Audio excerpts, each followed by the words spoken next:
Hola, buenos días. Nos presentamos. Somos Teresa, Pablo, Lucía, Irene y vamos a realizar una entrevista a Jesús Maraña Marcos, director del periódico digital de Infolibre. Buenos días. Hola, buenos días. En primer orden, ¿cómo definirías tu carácter? Mi carácter. Hoy, esa es de las preguntas más difíciles. Lo más difícil es hablar de uno mismo, ¿no? A ver, yo soy muy pasional en la defensa de principios. Desde pequeñito tuve una educación, esto que se dice judio-cristiana, ¿no? Que te inculcaban mucho el carácter ético de la vida, ¿no? La necesidad de responder a la palabra dada, de cumplir con la amistad, determinados valores que para mí han sido muy importantes, ¿no? Porque he procurado mantenerlos, desarrollarlos y practicarlos, ¿no? Y eso influye en lo personal y en lo profesional, ¿no? Me considero de carácter, pasional, y tengo muchos defectos, pero presumo de una virtud, que es que tengo muy mala memoria para el rencor. Entonces se me olvidan las faenas que me hacen y con eso se vive bien porque no alimentas ni guardas rencores a nadie, ¿no? La vida te va haciendo cada vez más tolerante, más más amigable, como se quiera definir, ¿no? Así que, en fin, si me tengo que poner yo solo una nota, pues me pondría un 3 y pico. Bueno, has hablado un poco de que tienes bastantes defectos, pero ¿cuál crees que es tu mayor defecto? Me cuesta mucho decir que no a un montón de cosas, de propuestas, de hacer cosas constantemente. En cuanto se trata de alguien que me da buen rollo, que me da credibilidad, que me ilusiona y tal, me meto en líos, entre comillas, en aventuras, en proyectos y tal, que también significan que renuncias a otras cosas que te gustaría dedicar el tiempo a ellas y tal, ¿no? Me gustaría ser en eso, digamos, más firme, o más egoísta, o no sé cómo decirlo, ¿no? Pero reposarme más en cosas que disfrute más, ¿no? ¿Desde pequeño ya tenías claro que querías ser periodista o tenías otras opciones? A ver, yo creo que la decisión de hacer periodismo la tomé en lo que yo entonces hice BUP, el bachillerato de entonces, en primero de BUP, que era a los 13 años, 14 años por ahí. Ahí lo tuve claro y además con la presión familiar en contra, porque en aquella época las madres y los padres, sobre todo en familias numerosas como era la mía, que éramos 7 hermanos, pues querían que fuéramos o médicos o abogados o notarios. Hijo, haz unas oposiciones y luego ya miras eso otro, ¿eh? Eso otro era el periodismo. A mí me gustaba mucho desde pequeño leer y escribir, sobre todo leer. A mí cuando me preguntan cómo serías feliz, a pesar de dedicarme al periodismo, nunca me sale espontáneamente decir escribiendo o hablando en televisión o en la radio tal. Yo sería feliz leyendo. Y creo que la vocación de ser periodista me surgió durante el bachillerato porque tuve la suerte de tener un profesorado, de coincidir en un instituto público en Valladolid, en un pueblo de Valladolid, donde había gente en el profesorado muy activa, muy cercana y que, me ayudó mucho a valorar y a disfrutar, por ejemplo, las letras, las humanidades, la literatura, por ejemplo. Y os cuento una anécdota. Yo tonteaba con la guitarra, tocaba, me enseñaron a poner acordes y tal, y de oído, nunca supe solfeo, pues sacaba músicas y canciones y tal. Y entonces un profesor de literatura, de bachillerato, en aquel curso tenía que enseñarnos la poesía de Quevedo, de Lorca, de Miguel Hernández, de Góngora, es decir, de los clásicos y del siglo XX y tal. Y supo por otro profesor que unos cuantos alumnos nos juntábamos allí en un parque a tocar y a cantar y tal, y entonces me preguntó, oye, ¿tú no conocerás los discos de Paco Ibáñez? Un cantautor que en el Olympia en París había grabado discos enteros dedicados a poetas españoles. Y digo, pues sí. Y entonces él daba las clases de literatura, daba una explicación, una introducción sobre la poesía de Quevedo o de Miguel Hernández, y luego me sacaba con la guitarra, que la guitarra era casi más grande que yo, a cantar poesías de Quevedo, de las versiones que hacía Paco Ibáñez, Joan Manuel Serrat, etcétera, ¿no? Y bueno, pues quiero decir que era un profesorado que contagiaba la manera de enseñar, pues cercana, divertida, que se compartía, y todo aquello yo creo que cultivó mi afición a la lectura, a la escritura y de ahí al periodismo.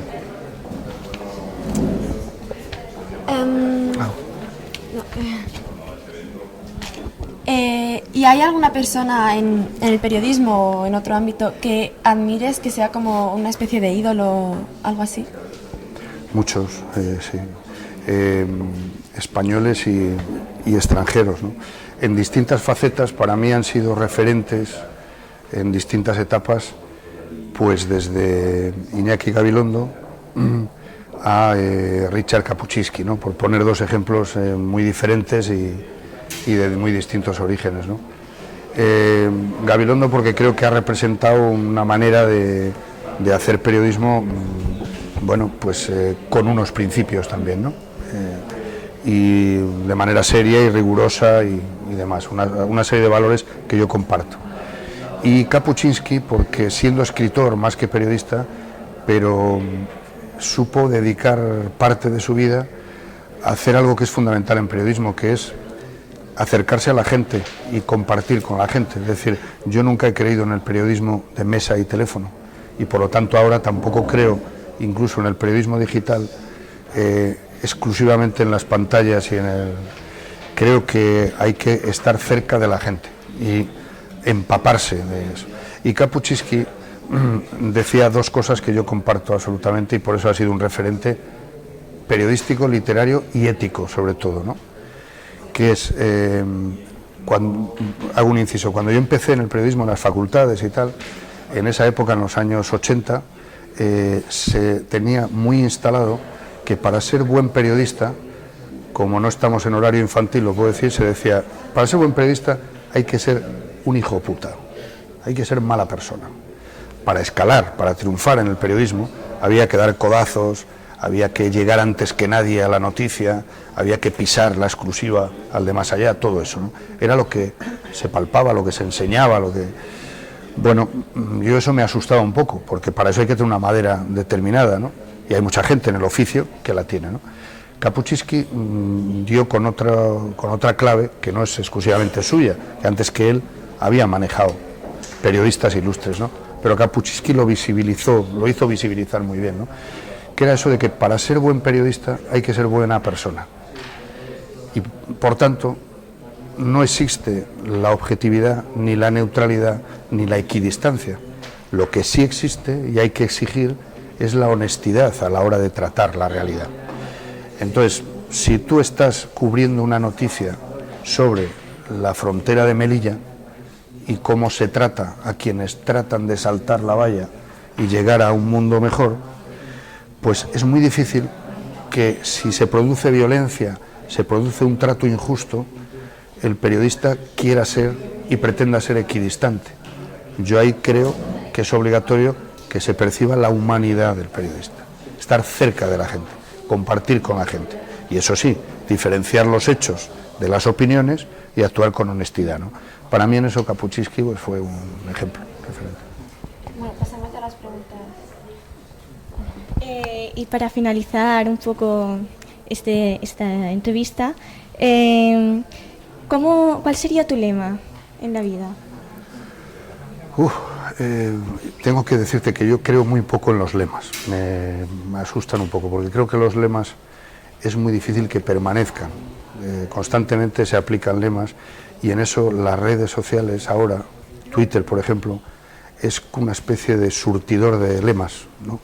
De eslóganes, y hay muy pocos en los que uno pueda decir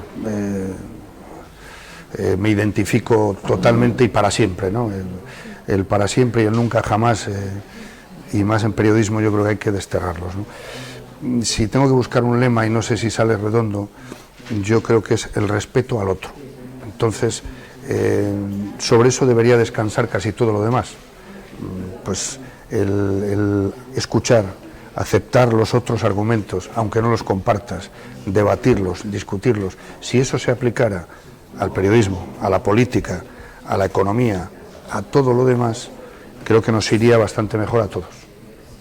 Muchas gracias. Ahora vamos a continuar la entrevista con unas preguntas sobre la exposición que acabas de realizar aquí en el MACA. Pues buenos días. Hola. ¿A esta distancia está bien el micro o se me escucha? Estupendo. Vale, durante la conferencia has dicho una cosa que me ha parecido interesante, que es que la calidad realmente ya no importa en los medios de comunicación, que es más la audiencia, que realmente buscan obtener una mayor cantidad de audiencia. ¿Qué solución darías a esto? Y si crees que el problema son los periodistas o si son las demandas de los ciudadanos. A ver, yo intento huir de la generalización porque tampoco digo que todo sea así, ¿no? Pero es verdad que intentaba explicar el origen de la situación en la que estamos. Y entre otros factores que influyen en esa situación en la que estamos está bueno, pues la revolución digital y el estallido de Internet y el mal uso que, a mi juicio, grandes medios han hecho y grandes periodistas han hecho de esa nueva realidad digital, de los nuevos medios, ¿no? Y es verdad que lo inmediato ha sido buscar grandes audiencias. Por una cuestión de negocio de las empresas, percibieron que llegar a mucha más gente podía generar muchos más ingresos. Para llegar a mucha más gente, es verdad que el puro entretenimiento o la banalidad es un chollo, porque ahora además puedes comprobar inmediatamente los efectos. Si tú abres la página de tu diario digital o abres un blog y encabezas eso con un asunto de un famoso, con un asunto sexual, con un asunto que se refiere a animales simpáticos o no simpáticos, todo eso está estudiado, que genera un impacto más inmediato y llega a audiencias más amplias. Por lo tanto, puede ser más negocio.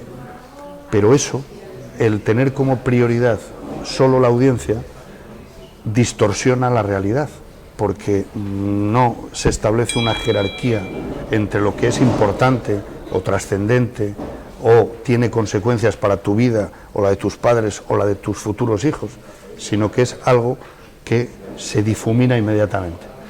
Por eso nosotros en el proyecto nuestro, en Infolibre y tal, huimos de esto que se produce en Internet, de que las noticias y las páginas van alterándose constantemente, van cambiándose como un rodillo infinito y se va estableciendo como primera noticia cada media hora o cada una hora o cada 3/4 una cosa absolutamente distinta con la misma valoración. Y uno se encuentra con un titular que puede decir ha caído el muro de Berlín y otro que dice estalla un caso de pederastia en no sé dónde. Y cuando esa valoración es la misma, pues el riesgo es que distorsionamos la realidad y por lo tanto llega un momento en que perdemos de vista lo importante. Y a eso añado un riesgo que está permanentemente en el mundo digital, que es que tenemos la impresión de que estamos mucho más y mejor informados porque hay muchos más canales por los que informarnos. Pero no debemos perder de vista que la saturación desinforma. La saturación no significa que estés mejor informado. Puedes tener 1 millón de mensajes que recibes durante una semana, pero unos absorben a otros y llega un momento en que no percibes qué es importante y qué no. Todo eso significa que hay mucho por hacer en lo digital y hay mucho periodismo que hacer en lo digital a la hora de contrastar, seleccionar, jerarquizar y establecer, oiga, pues esto es más importante por esto y por esto, ¿no? Aunque sea más aburrido, a veces, que lo es, pero creo que también se puede hacer de forma que no sea aburrido. Has dicho en la exposición que el periodismo digital ahora mismo es el presente, ya no es un futuro al que queramos llegar, sino que es lo que está en nuestras vidas. Pero dentro del periodismo digital pueden haber diferentes formas de transmitir la información y el periodismo escrito no está solo. Los diferentes medios de comunicación están intentando desbancarlo. ¿Y tú piensas que la palabra escrita puede llegar a desaparecer incluso en los medios digitales?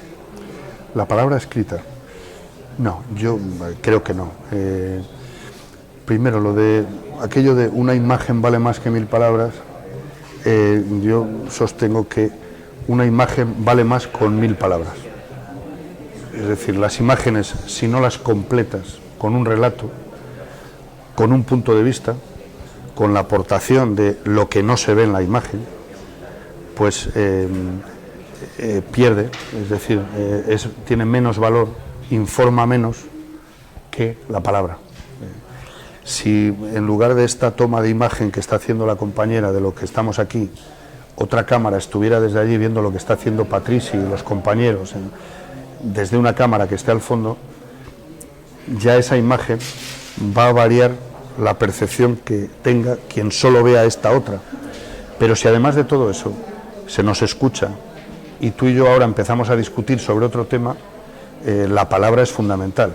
Pero si a eso además le ponemos unos subtítulos, por ejemplo, irónicos, donde los de aquella mesa estén poniendo en entredicho lo que yo estoy diciendo o cachondeándose de lo que digo, varía totalmente la percepción de lo que estamos haciendo. La palabra es imprescindible. ¿Qué dirías que falta y que sobra en el periodismo en España?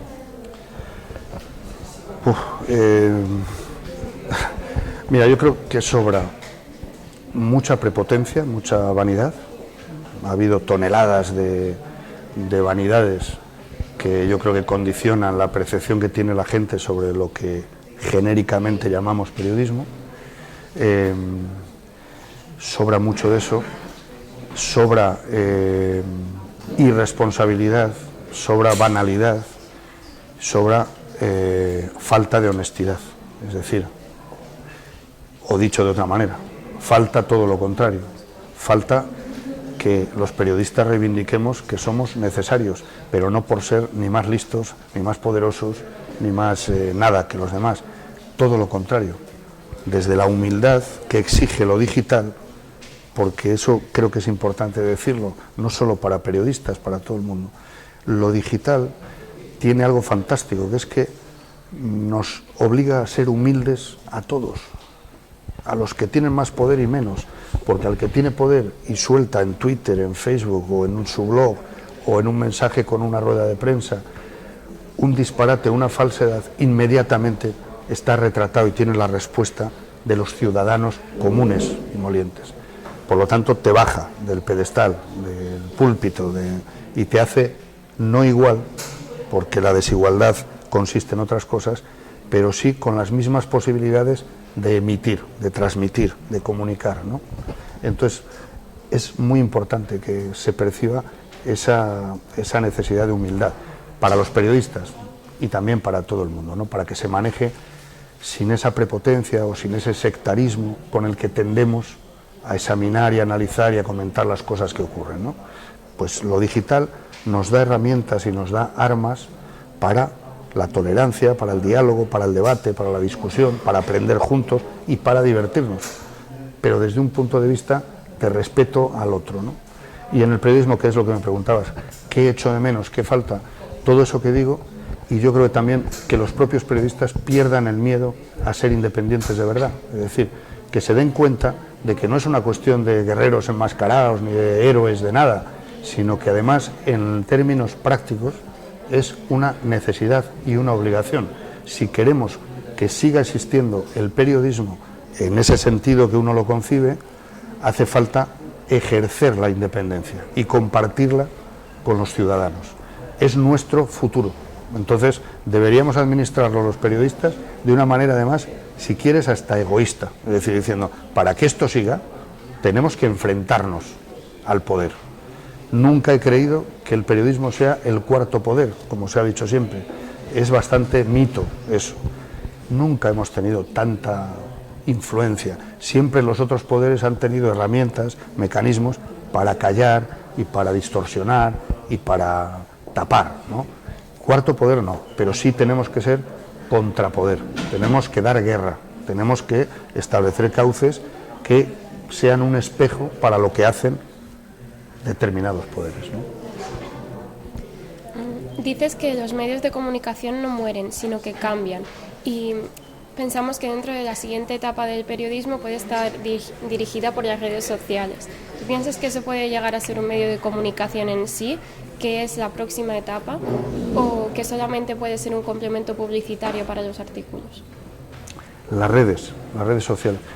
Bueno, yo creo que ya son un medio de comunicación en sí, una herramienta fantástica de comunicación. Ya imprescindible, yo creo que, o sea, para todo el mundo, no solo para periodistas, las redes sociales, bien utilizadas, creo que te aportan un volumen de información y de argumentos y de datos que es muy difícil encontrar de otra manera, ¿no? Sí es fundamental la capacidad, la habilidad y el conocimiento suficientes para seleccionar bien cómo alimentas esa red social, qué recibes tú, ¿no? Tu timeline en Twitter es fundamental para luego concluir qué te llega a ti, qué ganas con estar en esa red social. Esto se nota mucho, por ejemplo, en Twitter, que yo es la que más utilizo, y como el tiempo también influye en cuántos sitios estás, creo que Facebook tiene otros componentes más personales y de otro tipo que yo tengo menos tiempo para dedicar a ello. O sea, digamos que Twitter lo utilizo también de una manera personal y profesional, ¿no?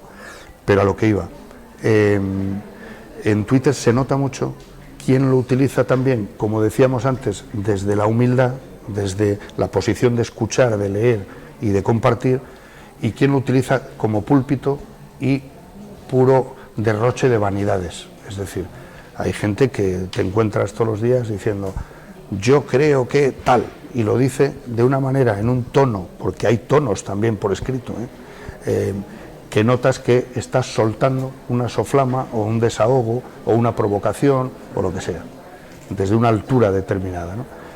Y si notas también quién lo utiliza para compartir cosas interesantes, incluso aunque discrepen de ellas, que me parece importante tener en tu timeline ideas, argumentos, datos que no coinciden con lo que tú piensas. Es fundamental para tener una visión abierta y plural y bueno, de lo que pasa y de la vida, ¿no? Las redes sociales ya son un medio de comunicación y un medio de información. Lo que sí creo es que no van a ser nunca un complemento simplemente es que va unido ya todo, ¿no? Cada uno no va a tener, no tiene ya de hecho, ¿no?, su medio de información exclusivo, digamos, ¿no? Yo leo este periódico o me informo por esta web. Lo digital nos permite compaginar, al final seleccionar lo que nos da la gana, y cada uno tiene sus aficiones, sus hobbies y sus intereses profesionales, personales, familiares, y probablemente tú no tienes en tu móvil o en tu tableta las mismas webs, o los mismos blogs o las mismas redes, o sí, que tienes tú. Es decir, tú tendrás una afición en el deporte o en las letras o en la música o tal, que son diferentes a las tuyas. Cada uno se va creando su propio menú, su carta de medios, de redes, etcétera. Por tanto, ¿cuál piensas que podría ser el futuro del periodismo? Yo creo que el futuro del periodismo tiene absolutamente todo que ver con utilizar todas estas nuevas herramientas en beneficio de lo más antiguo, lo más original y lo que define de verdad el buen periodismo, que tiene esos componentes de respeto al otro, intento de acercarse a la verdad honestamente, empaparse de los problemas de la gente y compartirlos, huir de todos los condicionantes de los poderes económicos o políticos. Todo eso, que es lo que debe conformar el buen periodismo y la práctica de ese buen periodismo, hay que llevarla a estas nuevas herramientas. ¿Y eso qué significa? Que tú, cuando entras en Twitter o en Facebook o en un blog o en una revista digital, a base de usarlo, enseguida tienes que tener los elementos para valorar, para darte cuenta de si le puedes dar créditos, si puedes creer lo que te cuentan o no, si te va a ser útil o no, si puedes o debes dejar de leerlo o no. Hay que responder también en todo este mundo digital con la medicina de no seguir al que te engaña, de no entrar en webs que ya te han demostrado que no te puedes fiar de ellas. Hay que ir seleccionando lo que vale la pena. Y todo eso tiene que ver con el periodismo. Y demostrar a la gente que además de soltar espontáneamente lo que a uno se le ocurre, las redes están también para decir, oiga, que es mentira, no ha muerto fulanito esta mañana, como se ha dicho 20 veces, no sé qué, está vivo y está en tal sitio y esto es. Y así como tantas cosas. O no es verdad lo que está viendo usted en 3 periódicos sobre el tema que sea. La verdad, los datos son estos, las imágenes son estas o los argumentos son estos. Todo eso es periodismo. Y algunos reivindicamos un paso más, que yo sé que además entre los que estáis aquí, esto es probablemente una de las cosas que más os cuesta entender, y yo lo entiendo, que es no identificar eso con que tiene que ser gratis total. Porque todo lo que tiene detrás una dedicación, una vocación, unos principios, unas reglas de honestidad, de contraste de las cosas, de calidad, etcétera, etcétera, exige un esfuerzo. Si tú te dedicas al periodismo, querrás vivir de ello. Y practicar el periodismo significa que tienes que tener unos ingresos. Lo que haces tiene un valor para la sociedad y hay que pagarlo, aunque sea poquito. Yo siempre digo, la suscripción a un medio como Infolibre es un cubata al mes, son 6 euros al mes. Con el tiempo uno aspira a que la gente seleccione y diga, pues me voy a gastar en total X, lo que sea, para tener estos 5 o 6 medios de distinto tipo que me interesan para defenderme en la vida o para utilizar en no sé qué territorios. Y luego habrá un montón de contenidos que siempre van a ser gratis, porque no tiene sentido cerrarlos, no tiene sentido cobrar por la última hora, digamos, de nada. Es decir, que el AVE a Madrid sale a las 2 y pico, pues no se puede cobrar por decirlo, porque a Renfe es la misma que ya en su página te informa de ello. No puedes pretender cobrar en un periódico por dar los horarios de Renfe, pero sí por explicar qué ha pasado en un accidente de un tren. Si tú te fías de ese medio y sabes que lo va a investigar honestamente y no va a depender de la publicidad de Renfe, pues eso sí tiene un valor. Bien, antes has dicho durante la conferencia que es muy difícil encontrar, bueno, si no imposible, encontrar algún medio de comunicación que no sea completamente objetivo. O sea, es muy difícil llegar a esa objetividad, pero al mismo tiempo también has dicho que es muy importante la honestidad a la hora de comunicar. ¿Cómo consigues de esa forma ser subjetivo y honesto al mismo tiempo? Bueno, subjetivos lo somos siempre, todos. Por eso yo lo que intentaba explicar es que eso que a veces se dice y cuando uno entra en las facultades de periodismo, yo creo que ya no, pero hace tiempo enseñaban que el periodismo tenía que ser objetivo y que había que contar la verdad. Y la realidad es que la verdad como tal no existe. Tú tienes tu verdad y yo la mía y cada uno tiene su visión de las cosas, su interpretación de las cosas. La objetividad plena no existe y debemos aceptar eso y aceptarlo además positivamente. Es decir, es que es enriquecedor que tú y yo no veamos de la misma manera a la compañera que está llevando la cámara y a ti te parecerá que tiene unos rasgos que la definen de una manera y a mí de otros.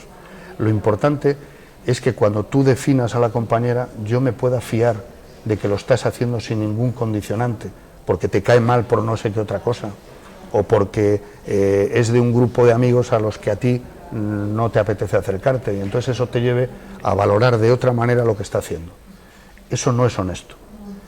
Y en la honestidad yo creo que hay que apostar por ella, especialmente en el periodismo, porque como aceptamos que todo es subjetivo, todo ofrece distintas interpretaciones, la única manera de que te sea útil un punto de vista es que puedas creer en él, que el que lo emite sabes que va a ser honesto en eso. Y segundo, y si no lo es, lo vas a poder comprobar, lo vas a contrastar, y si alguien te ha dicho que la compañera es de una manera y tú descubres que es de otra, dejarás de fiarte de quien te ha dicho eso. Esto es fundamental en el periodismo, pero es que lo es en la vida. O sea, al final esto es también así, en la amistad, en el instituto, en la facultad, en la pareja, en la familia, etcétera, ¿no? Pues el periodismo es que tiene que ver con todo eso, ¿no? También me ha parecido interesante que bueno, me parece interesante que se publiquen las cuentas de los empleados de Infolibre. ¿Por qué no se hace en otros medios de comunicación y sobre todo por qué no se hace? ¿Por qué crees que no se hace en el gobierno? Bueno, a ver, primero hay que diferenciar lo que es privado y público. En el gobierno o en las instituciones o tal, uno defiende que debería ser absolutamente transparente todo lo que se refiera al manejo de un solo euro de los contribuyentes. O sea, y yo creo que además estamos en una etapa en la que hay cosas que se van a conseguir sí o sí. Es decir, que es que no se entenderá dentro de nada que cuando tú llamas a un ministerio o a una empresa pública o tal y digas, oiga, que quiero las cuentas del año pasado y qué se gastó en esto, que te contesten, bueno, es que no lo tenemos, es que tal, es que eso lo lleva no sé quién, que esto sigue pasando. Bueno, yo creo que pronto llegará un momento en que eso no se aceptará socialmente, los ciudadanos no aceptarán eso, y quien pretenda actuar así, pues no se le elegirá, eso es lo deseable, ¿no? En los medios, digo, todo eso es público, lo que decimos, las instituciones, el gobierno. Los medios privados son empresas privadas, y ahí ya hay que establecer qué relación quieres tener y qué credibilidad quieres tener con los ciudadanos, con los lectores, o en este caso con los socios, suscriptores a los que llegan. Y a mi juicio, para ser creíbles, para ser independientes y para demostrarlo, hay que ser transparentes. Y la gente que acude a Infolibre tiene que saber de dónde vienen los ingresos y cuánto ganamos los que estamos allí y cómo lo administramos. Porque como estamos pidiendo que la gente pague por algo que debe tener valor, no puede ser que tú digas, usted ponga dinero que ya lo administro yo, a mi manera. Esto es como si tú haces una colecta con tu grupo de amigos para un objetivo concreto, que es un viaje a Roma. Y no hay manera de saber 2 días antes del presupuesto viaje cuánto dinero tienes, cuántos billetes, en qué hotel vamos a estar. No, pues la gente no se fiará y dice, oye, pues vete tú solo y dame mi dinero, ¿no? Pues con un medio de comunicación exactamente lo mismo. Me refiero incluso a los medios públicos como es Televisión Española o la 2 o Radio Televisión Española. ¿Por qué tampoco, o sea, por qué no se hace eso tampoco? Ya sería una institución pública. Bueno, no, teóricamente se hace. Yo no sé decirte ahora si de una transparencia 100% absoluta, pero sí, eso está quiero decir que tú llegas en el Congreso de los Diputados, están las cuentas de RTV, cuánto pone el Estado, porque no tiene otra fuente de ingresos, o cuánto ponen ahora por esa vía de los patrocinios publicitarios que son publicidad de otra manera, ¿no? Pero teóricamente todas esas cuentas están.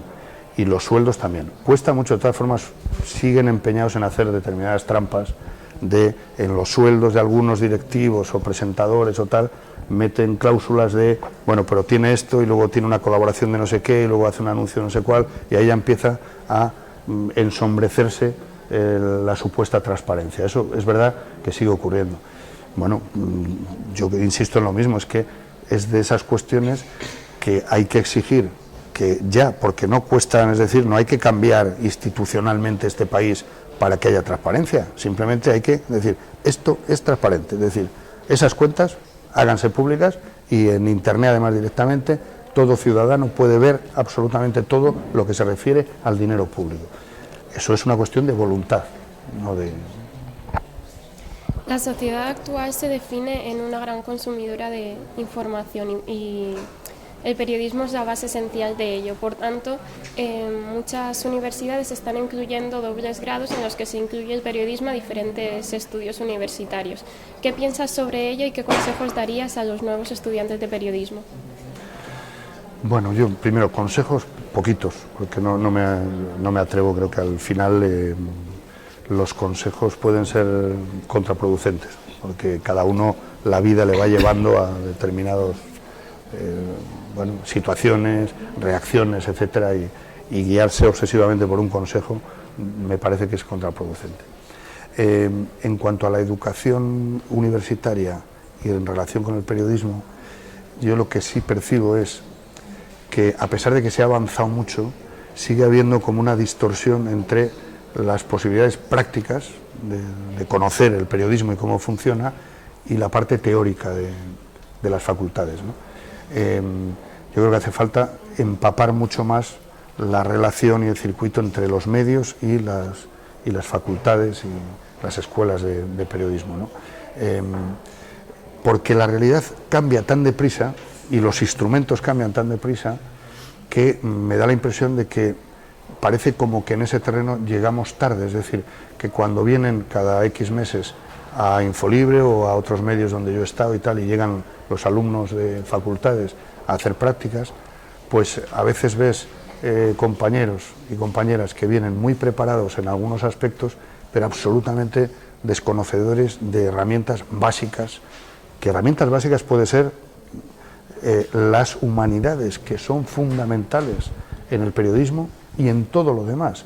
Cuando digo una herramienta no me refiero a quien es más hábil a la hora o más rápido a la hora de manejar la tableta o el móvil o tal, sino a quien ha sido capaz de absorber y de practicar el buen uso del lenguaje, por ejemplo, o de saber que tiene mucha importancia conocer nuestra historia.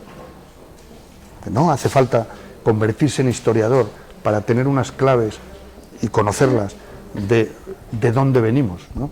Y qué compartimos, etcétera. Las humanidades son básicas en todo esto. Y a veces yo echo de menos que el alumnado que sale de esas facultades tenga una formación humanística que a mí me parece fundamental para ejercer un buen periodismo. Que lo otro, el manejo de esa cámara, de este cacharro o de las redes sociales, se puede aprender con la práctica bastante deprisa. Y de hecho, intuitivamente, cada vez los niños más pequeños manejan mucho antes todos estos instrumentos. Pero manejar la filosofía es otra cosa. No digo la filosofía, pero sí algunos principios de la filosofía, ¿sabes? Bueno, todo eso yo creo que tiene que avanzar mucho. Y tiene que avanzar mucho también la capacidad de que de las facultades salga la gente con menos disposición o voluntad o sueños de ser un presentador de televisión o un corresponsal acreditadísimo no sé dónde, sino concebir que a lo que te vas a dedicar tiene un componente casi de servicio público. Es decir, que hay que ir a una facultad de periodismo dispuesto a saber y a entender que de allí vas a tener que salir a jugártela tú, no a que te fiche la CNN, porque eso ocurre en un caso de cada 1.000.000 y cada vez menos, porque los grandes medios van achicándose a medida que surgen como setas pequeños medios que van cubriendo esferas especializadas en distintas cosas. Ahí hay mucho futuro y yo en eso no soy pesimista. Lo que animo es que se cambie la visión de que hay que ir al periodismo para ser el que retransmite el partido de fútbol de los domingos o para ser la presentadora estrella de una cadena, ¿no? Por tanto, ¿piensas que sería más importante especializarte en una rama del periodismo o generalizar los conocimientos con otras carreras como Derecho, Humanidades, Historia o Comunicación Audiovisual? En esto hay mucho debate sobre esto que estás diciendo en la propia profesión y en las facultades. Mi experiencia a mí me lleva a decir que lo ideal es que haya una formación humanística lo más potente posible, lo mejor armada posible, y luego haya una especialización. Porque lo digital lleva de manera natural a la especialización. Si queremos sobrevivir y inventar constantemente nuevos medios, nuevos blogs, nuevas herramientas que tengan el componente del periodismo, hay que especializarse en ello, porque lo generalista es muy difícil que nadie monte ya un medio generalista, porque entre otras cosas es costosísimo. Pero hay una ciudad en Estados Unidos, pequeñita, de 100 y pico mil habitantes, bueno, pequeñita para lo que es, que por ejemplo hace unos años un grupo de estudiantes montaron un blog que consistía en tener permanentemente conectada, y tenían muy buenas fuentes además, en la emisora, digamos, de la policía local, y a su vez ellos se dedicaban solo a tener los contactos en los hospitales y las comisarías y tráfico para informar todo el día sobre cómo estaba el tráfico, los accidentes y las detenciones o sucesos, robos, etcétera, que había en esa ciudad. En 2 meses era la emisora más escuchada de esa ciudad. Era de Wisconsin, no recuerdo el nombre. Incluso empezaron a cobrar un poquito a los oyentes que querían acceder a una parte, porque era radio por internet, acceder a una ventana en la que daban, digamos, más complementos, más historias, más y tal, de todo eso. Fue un éxito. 3 años después tuvieron que cerrarla porque quisieron crecer tan deprisa que se metieron en un endeudamiento terrible. Pero el experimento fue un éxito en términos periodísticos, de interés de los ciudadanos, que ya se acostumbraron en ese sitio a decir, ¿dónde me entero yo hoy por la mañana de por dónde voy, qué ha pasado en esa especialidad que es los sucesos, el tráfico, los accidentes, tal? Y todo el mundo tiraba de esa página de internet. Eran 5 chavales de una universidad. No supieron medir luego qué hacer con ello y se les fue de las manos. Pero demuestra que estamos en un laboratorio permanente donde hace falta especializarse. Pero insisto, probablemente a esos chicos no les hubiera ocurrido el segundo paso si hubieran tenido una formación humanística y hubieran sabido valorar hasta dónde podían o debían llegar y dónde podían quedarse. Quisieron hacer Facebook y explotó el invento. Este es el laboratorio en el que estamos, ¿no? Pues yo creo que hay que formarse bien, lo mejor posible, tener idiomas, fundamental, y luego una especialización.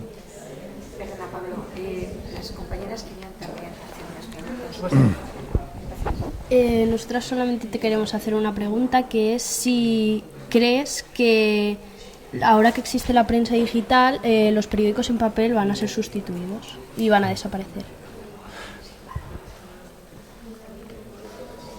A ver, llevamos como 15 años o 20 años escuchando a gente, además poderosa y que son referentes en el mundo del periodismo, de los medios, desde el dueño del New York Times en su día al presidente del diario El País aquí, ¿no? Que han hecho pronósticos de la prensa desaparece el papel en X años. De hecho, como uno de esos pronósticos fue hace, yo creo, 16 o 18 años, ya se han equivocado, porque dijeron que en 10 años no existirían los periódicos, y existen. Yo no me atrevería a decir que el papel desaparece, y sobre todo, me parece innecesario decirlo. Las cosas que tienen un sentido y tienen una vida, pues habrá que dejar que vayan muriendo por sí mismas. Parece que hay un empeño en matarlas, ¿no? Y en eso yo sí que discrepo de... Primero porque no lo sabemos, no lo sabe nadie. Es evidente que el papel va a menos, se vende menos, habrá menos kioscos cada vez, las generaciones jóvenes tenéis ya la mentalidad y la costumbre de acceder a las nuevas tecnologías, que ya no son nuevas, y el papel os resulta pues una herramienta, digamos, diferente, poco interesante, en lo que se refiere sobre todo a diarios en papel.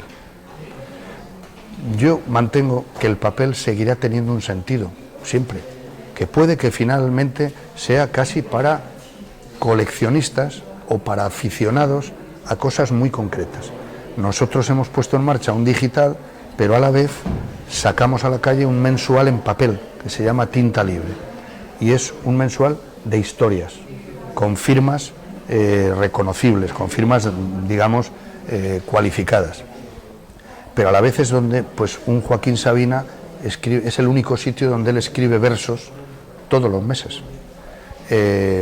Y un escritor latinoamericano, donde se está haciendo en Latinoamérica la mejor crónica periodística de mayor calidad, a mi juicio, pues en Tinta Libre publicamos crónicas de escritores latinoamericanos buenísimos. Digamos, los nuevos García Márquez son esos escritores latinoamericanos que escriben en periódicos de allí o en revistas digitales o de papel y publicamos ahí.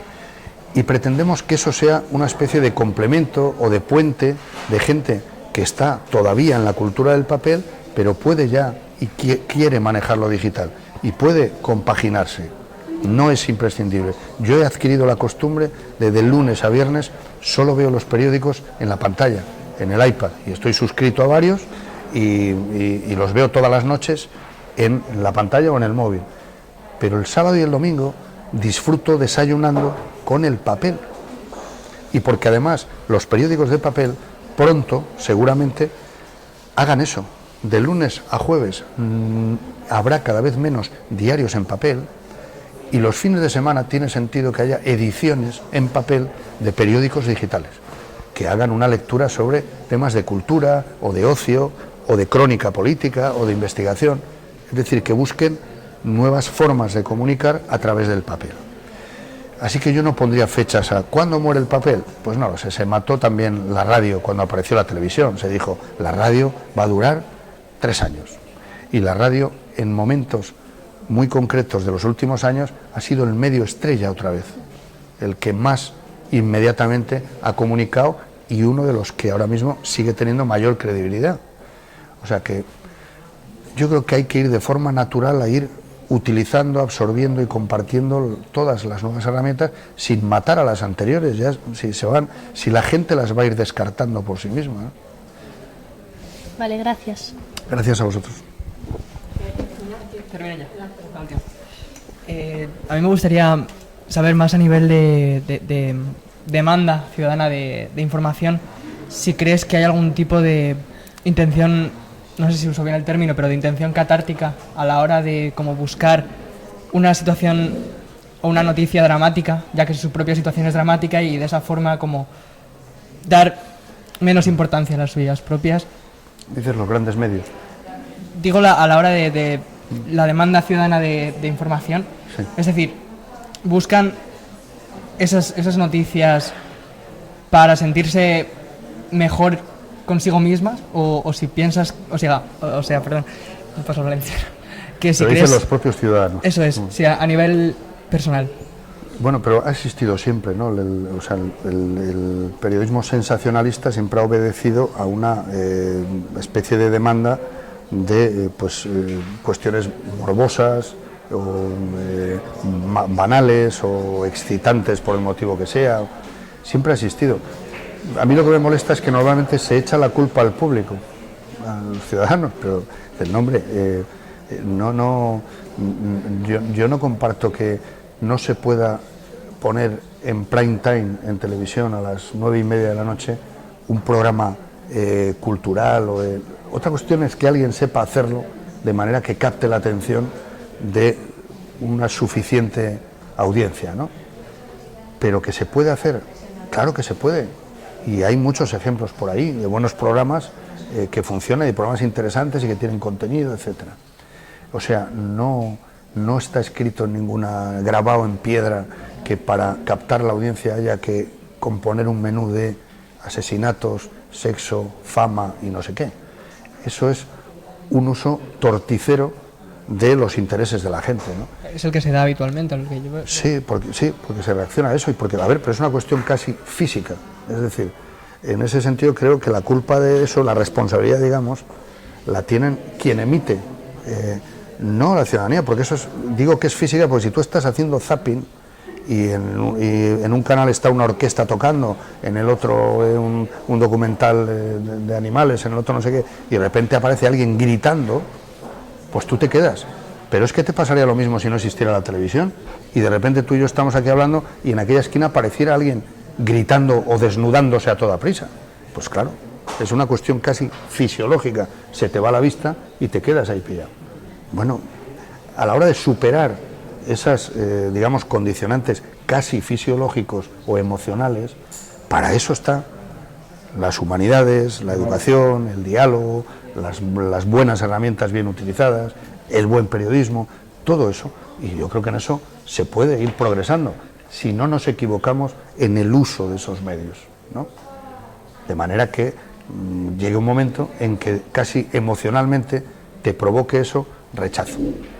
De hecho, se está produciendo, y te pongo un ejemplo muy breve, la publicidad en Internet no termina de conseguir ser eficaz, porque no ha habido una creatividad suficiente e inteligente, a mi juicio, para que los mensajes publicitarios tengan esa eficacia. ¿Por qué?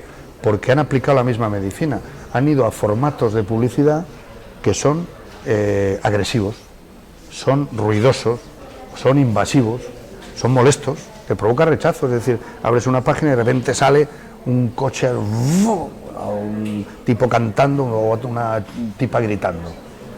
Está empleando los mismos instrumentos que decías de otras cosas. ¿Pero eso es eficaz? No, te puede captar la atención una vez, 2 veces, pero la tercera lo que intentas es cerrar esa ventana cuanto antes. Así que en todo eso tiene que haber una evolución, un desarrollo, una creatividad, y irán surgiendo cosas nuevas, de manera que también los mensajes publicitarios, para quien los quiera ver, los vea sin sentirse agredido, ¿no? Pues ya hemos terminado, muchas gracias. Venga, muchas gracias a vosotros.